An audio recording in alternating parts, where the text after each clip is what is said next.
Hello, everyone. I am here today to talk briefly about the sad incidences of people falling, victims of Ponzi schemes in our climate. It is becoming highly embarrassing. The level of lamentation we have been seeing on social media, where people, have been literally, schemed out of their money, hard-earned money.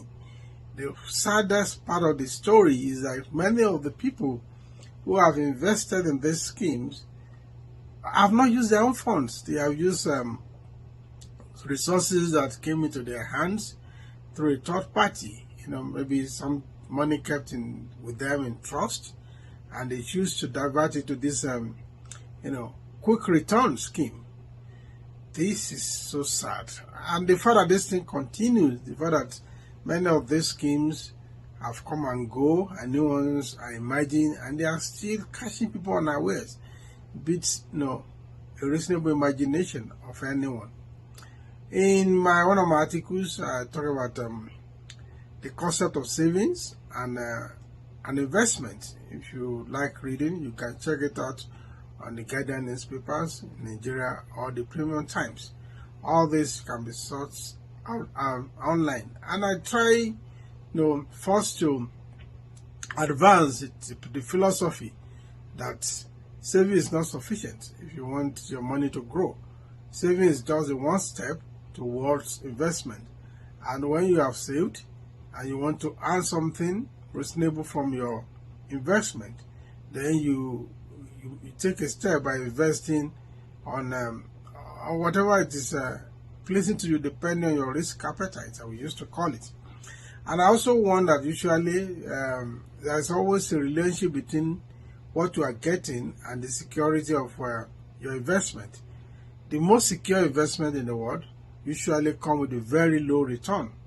But one thing that is guaranteed with such investment is that you don't lose your money. Investment in treasury bills, you don't lose your money. Some savings account, which is not ideally an investment, I don't call it so much an investment, is just to be able to help you discipline yourself how you spend your money, so that you don't spend all your income. That is what a savings account should be. Savings account ideally should be a kind of a transition, where you keep the money to be able to invest it. So if you are looking for secure investment, yes, if you keep your money in a savings account, it is there. Except where the bank collapses, then your money is safe.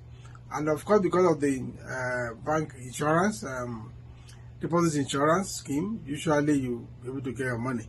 But if there is a collapse of the bank, you may not be able to get your money immediately. It may take some process, but eventually you will get your money.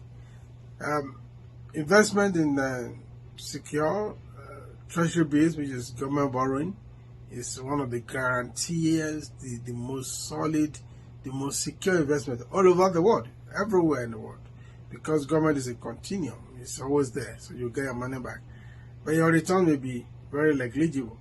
So we need to have this knowledge, have this basic knowledge. When somebody is offering you something that is out of this world, be careful. Be careful. Money doesn't grow on tree, and there are fundamentals about business.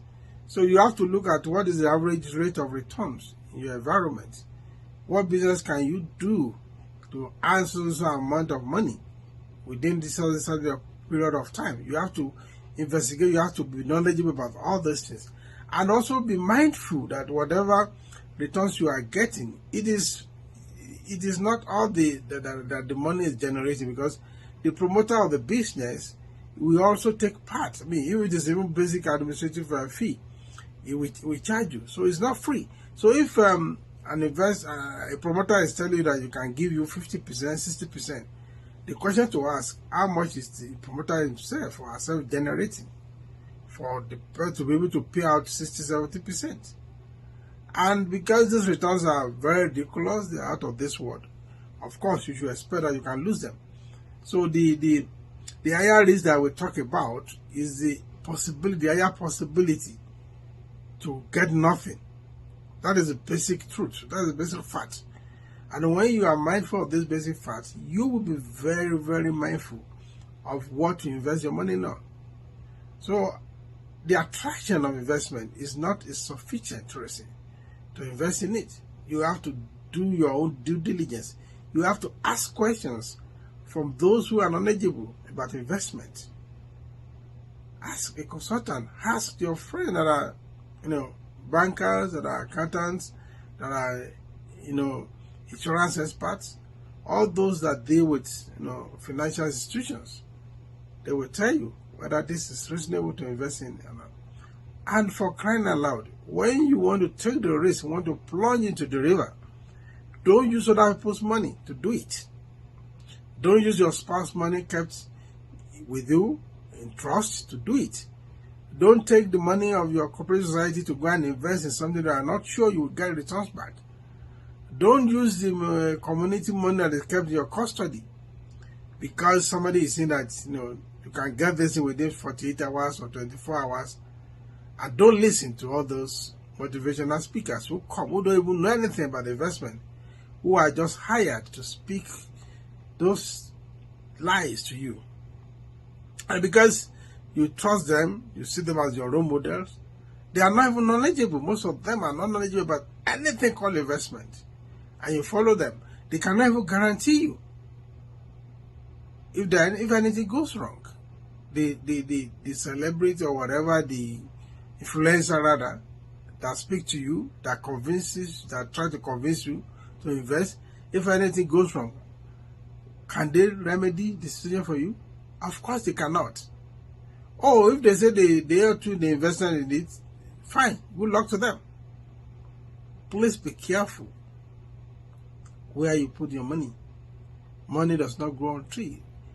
If the return is out of this world, if return is too hard to believe, don't do it. Stay away from it because you're going to regret it. Please, please, please, I'm begging you. All that glitters is not good. An investment has its fundamentals. Security and returns are the two sides of the coin when you are investing. You should not just be concerned about the returns. You should also be concerned about the security of your investment, of what you see if your investment is not secured. Be very mindful of the security of your investment as well as the attractive interest that anybody may promise you. I just said you should quickly do this to warn our people because as we speak, other Ponzi scheme may be in the pipeline. There are people may be planning to hit. Be careful. We have been battered for too many times that we should be ashamed if we continue to fall victims to all these schemers. But we cannot blame them. We should blame ourselves for becoming unnecessarily vulnerable. If somebody is promising you anything, ask how secure is the investment. If an influencer is influencing you, ask the influencer, can you guarantee that my money will return? Thank you. I said to just quickly say this to you. Be careful. And those who have lost funds, I pray that you learn your lesson. Do a very hard lesson, a very bitter lesson. I'm still your village boy, and I'm really not happy that people are losing their resources because they are not mindful of what should be important to them. Investment is not only about returns, it is also about security. How secure is your investment?